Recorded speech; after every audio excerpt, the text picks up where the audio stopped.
আচ্ছা,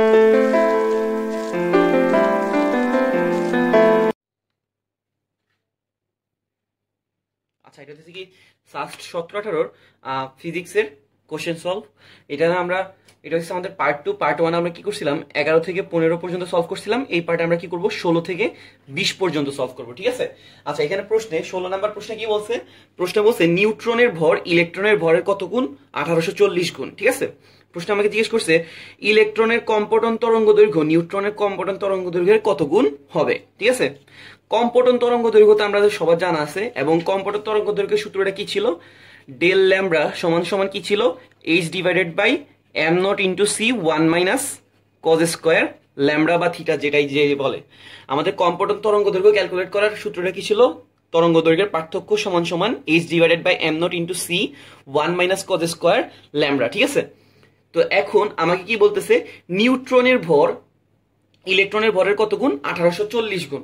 তো আমি ইলেকট্রনের ভরকে যদি এম ই বলি, তাহলে নিউট্রনের ভরটাকে যদি এম এন বলি, তাহলে এম এন সমান সমান কত হবে? 1840 এম ই, ঠিক আছে। আচ্ছা, তো তাহলে আমি যদি ইলেকট্রনের জন্য সূত্রটা লিখতে চাই, তাহলে সূত্রটা কিরকম হবে? ল্যামডা ই সমান সমান H divided by M E into C 1 minus cos square lambda. Okay, আমি যদি নিউট্রনের জন্য কম্পটন তরঙ্গ দৈর্ঘ্য লিখতে চাই, তাহলে ল্যামডা এন সমান সমান হবে h divided by m n into C 1 minus cos square lambda. এখানে এইচ এর মানও চেঞ্জ হবে না, সি এর মানও চেঞ্জ হবে না। কেন? কারণ এটা হচ্ছে কনস্ট্যান্ট, ঠিক আছে। আর প্রশ্নে যেহেতু আমাকে কত অ্যাঙ্গেলে মানে সরবে ওইটা আমাকে বলে দেয় নাই, তাই দোনোটাই কি ধরে নেওয়া হয়েছে? সেম অ্যাঙ্গেলে ধরে নেওয়া হয়েছে। আমি 1 নংকে 2 নং দ্বারা ভাগ করে দিলে আমরা কি পাই যাবো? Lambda e divided by lambda n সমান সমান কি আসবে?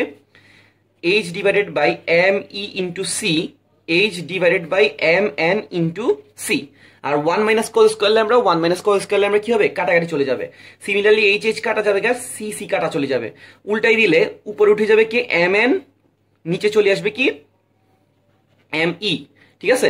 তো আমরা দেখতেছি m n সমান সমান কত? 1840 m e। এম এন সমান সমান হইতেছে কত? 1840 এমই। এমই যদি কাটে দিই আমাদের কি আসবে? ল্যামডা ই ডিভাইডেড বাই, একটু অন্য কালি দিয়ে লিখি, আমাদের কি আসতেছে? Lambda e divided by lambda n সমান সমান কত আসতেছে? 1840। কথাই বুঝতে পারছি? তাইলে আমরা দেখতেছি আমাদের ইলেকট্রনের কম্পটন তরঙ্গ দৈর্ঘ্য নিউট্রনের কম্পটন তরঙ্গ দৈর্ঘ্যের কত গুণ? 1840 গুণ। তো আমাকে প্রশ্ন জিজ্ঞেস করছে নিউট্রনের কম্পটন তরঙ্গ দৈর্ঘ্য, সরি, ইলেকট্রনের কম্পটন তরঙ্গ দৈর্ঘ্য নিউট্রনের কম্পটন তরঙ্গ দৈর্ঘ্যের কত গুণ হবে? তাই আমাদের আনসার আসতেছে 1840, মানে ল্যামডা ই সমান সমান 1840 ল্যামডা এন। তাইলে ইলেকট্রনের কম্পটন তরঙ্গ দৈর্ঘ্য নিউট্রনের কম্পটন তরঙ্গ দৈর্ঘ্যের কত গুণ? 1840 গুণ। এরপরে সেকেন্ড প্রশ্ন 17 নম্বর প্রশ্নে কি বলছে? ধরা যাক তিনটা মুক্ত কণার স্থির ভর কত কত বলছে। একটা বলতেছে 1, একটা বলতেছে 1.5, আর একটা বলতেছে কত? 2.5 AMU, মানে অ্যাটমিক মাস ইউনিট, ঠিক আছে। এখানে আমাদেরকে কি বলছে? এদের স্থায়ী ভর 4.98 AMU হলে বন্ধন শক্তি কত হবে, ঠিক আছে। আচ্ছা, ওদের স্থির ভর বলে দিছে কত? একটা বলতেছে 1, একটা বলতেছে কত? একটা বলতেছে 1, একটা বলতেছিল 1.5, আর একটা বলতেছে কত? 2.5। আর তাদের টোটাল স্থায়ী ভর কত? 4.98। তাহলে তাদের ভর যে চেঞ্জটা হইতেছে ডেল এমটা কত হবে? ডেল এমটা হবে টোটাল ভর থেকে এই তার স্থায়ী ভরটাকে কি করে দিলে? বিয়োগ করে দিলে। তাহলে 1 প্লাস 1.5 প্লাস 2.5, এটা থেকে আমি কি করে দিব? 4.98 কে বিয়োগ করে দিব, ঠিক আছে। কি বললাম? 1 প্লাস 1.5 প্লাস 2.5 থেকে কি করে দিব? 4.98 কে বিয়োগ করে দিব। তো এটাকে ক্যালকুলেট করলে আমাদের কত আসে? এই পুরো অংশটাকে যোগ করলে আসবে 2.5 আর 1.5 যোগ করলে 4, 4 আর 1 যোগ করলে 5, 5 থেকে 4.98 চলে গেলে কত? 0.02 AMU, ঠিক আছে। তাহলে আমাদের কি আসছে? 0.02 AMU। এখন এটাকে যদি আমরা কি করতে চাই? মেগা ইলেকট্রোভোল্টে কনভার্ট করতে চাই। AMU কে যদি আমি মেগা ইলেকট্রোভোল্টে কনভার্ট করতে চাই, তাহলে আমাকে কত দ্বারা গুণ করা লাগবে? 931 দ্বারা গুণ করে দেওয়া লাগবে। আমি আবার বলতেছি, AMU থেকে যদি আমি কি করতে চাই? মেগা ইলেকট্রোভোল্টে কনভার্ট করতে চাই, তাহলে কত দ্বারা গুণ করা লাগবে? 931 দ্বারা। তাহলে 0.02 সাথে আমরা কি করব? 931 কে গুণ করে দিব। তাহলে কত আসবে? 18.62। তাহলে আমাদের আনসার হইতেছে 18.62, ঠিক আছে। আচ্ছা, এরপর হইতেছে কি? ব্রিজ রেকটিফায়ারে এসি কে ডিসি করার জন্য লোডের সাথে যে ধারক ব্যবহার করা হয় তার কাজ কি, ঠিক আছে। কি বলতেছে? যে ব্রিজ রেকটিফায়ারে আমরা জানি রেকটিফায়ার কি করে? একমুখী কারক, ঠিক আছে। একমুখী করে।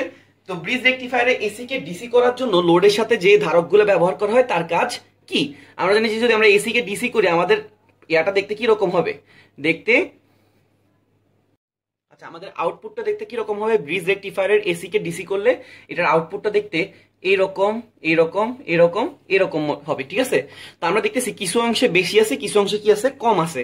তো এই পুরো অংশটাকে যেহেতু ডিসি করব, ডিসি মানে কি একটা লেভেল, একটা লেভেলে করার জন্য আমরা কি ইউজ করি? ধারক ইউজ করি। ধারকে কি করবে, তোমার এক্সট্রা যে অংশটা আসবে ওইটাকে স্টোর করে রাখবে, যখন একদম ডাউন হয়ে যাবে ওইটাকে আবার সমান করে দিবে, আবার স্টোর করবে, আবার সমান করবে, এভাবে এভাবেই আমরা কি পাবো? একটা স্ট্রেট লাইন পাবো, যেটাকে আমরা কি বলে আসছি? ডিসি কারেন্ট, ঠিক আছে? তাহলে ব্রিজ রেকটিফায়ারে এসি কে ডিসি করার জন্য আমরা কি ইউজ করতেছি? যে ধারকটা ইউজ করতেছি ওইটার কাজটা কি? ওইটার কাজটা হচ্ছে আমাদের স্টোর করে রাখা। কি স্টোর করে রাখবে? আমাদের কারেন্টটাকে স্টোর করে রাখবে। তাহলে এই ডিসি প্রবাহটা কি হবে? মসৃণ হবে। আমাদের কোন অপশনের সাথে মিলবে? আমাদের 4 নম্বর অপশনের সাথে মিলবে। তাইলে ব্রিজ রেকটিফায়ারে এসি কে ডিসি করার জন্য যে ধারক ব্যবহার হয় তার কাজ হইতেছে প্রবাহটাকে মসৃণ করা, নাইলে উপর নিচ থেকে যাবে। ওকে, তারপর 19 নম্বর প্রশ্ন আমাকে কি বলছে? 19 নম্বর প্রশ্ন বলছে যে একটা কণার অবস্থান ভেক্টর কত? T square I T square plus 1 J 2টি কে। জিজ্ঞেস করছে ত্বরণ কত। আমি আবার বলতেছি, আমাদেরকে একটা কণার অবস্থান ভেক্টর দিয়ে দিছে, ত্বরণ জিজ্ঞেস করছে। ত্বরণ বের করার আগে আমরা কি বের করব? বেগ বের করব। বেগ কিভাবে পাবো? আমাদের অবস্থান ভেক্টরকে যদি আমি কি করি, টাইমের সাপেক্ষে ডিফারেন্সিয়েট করে দিই, ঠিক আছে? তো এখানে আছে টি স্কয়ার। টি স্কয়ারকে আমরা জানি যে টি টাইমের সাপেক্ষে ডিফারেন্সিয়েট করলে কি আসবে? 2টি। তাহলে এখানে আসতেছে 2টি আই ক্যাপ, ঠিক আছে? টি স্কয়ার প্লাস 1, টি স্কয়ারকে ডিফারেন্সিয়েট করলে আমরা কত পাবো? 2টি। আর 1 কে ডিফারেন্সিয়েট করলে আমরা কত পাবো? 0।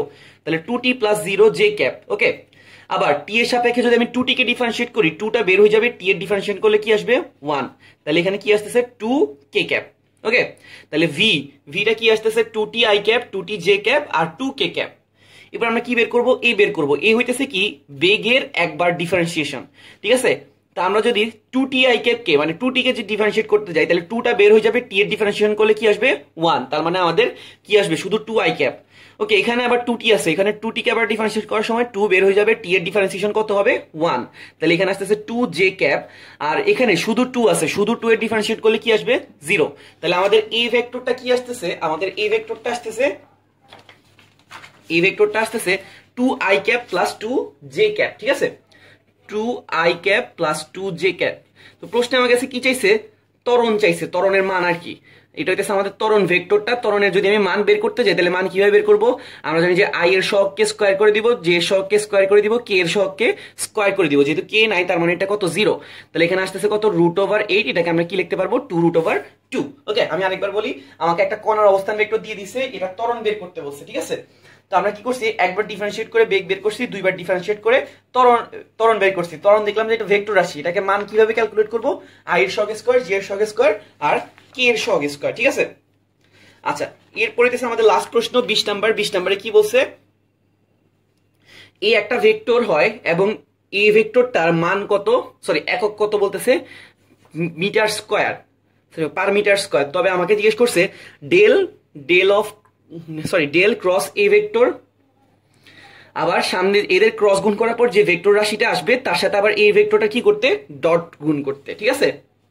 তো আমি আরেকবার দেখাই, আমাদেরকে এখানে কি দিছে? একটা ডেল না, এটাকে আমরা কি বলি? ভেক্টরের যে অপারেটর ইউজ করি তাকে আমরা কি বলি? ন্যাবলা। এই ন্যাবলার সাথে আমাদের এই ভেক্টরটা কি গুণ? ক্রস গুণ। ক্রস গুণ করলে কি রাশি আসে বলতো? ভেক্টর রাশি না স্কেলার রাশি? অবশ্যই আমাদের একটা কি আসবে? ভেক্টর রাশি আসবে।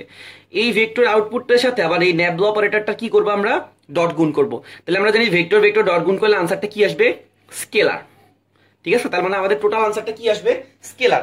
আমার কাছে আনসার চাই না, আমার কাছে কি চা হয়েছে? শুধুমাত্র মাত্রা। ওকে, আচ্ছা, ন্যাবলা অপারেটরটা কি করে বলতো? ন্যাবলা অপারেটরটার মান হইতেছে del del x i cap, del del y j cap, del del z k cap. এই ন্যাবলা অপারেটরটা হইতেছে পার্শিয়াল ডিফারেন্সিয়েশন অপারেটর টাইপের, ঠিক আছে? এই পার্শিয়াল ডিফারেন্সিয়েশন কি করবে?